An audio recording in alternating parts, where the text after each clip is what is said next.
Kolkata night Riders 2008 সালে Indian premier league IPL শুরু হওয়ার সময় প্রতিষ্ঠিত হয়। দলটির মালিক বলিউড অভিনেতা শাহরুখ খান ও অভিনেত্রী জুহি চাওলা।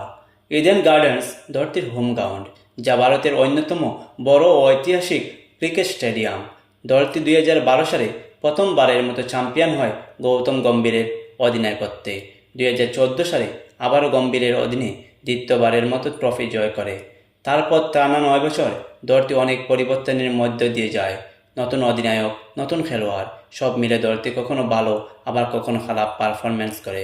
সর্বশেষ 2024 সালে শ্রেয়স আয়ারের নেতৃত্বে আবারও শিরোপা অর্জন করে কেকেআর, যা কেকেআরের তৃতীয় শিরোপা।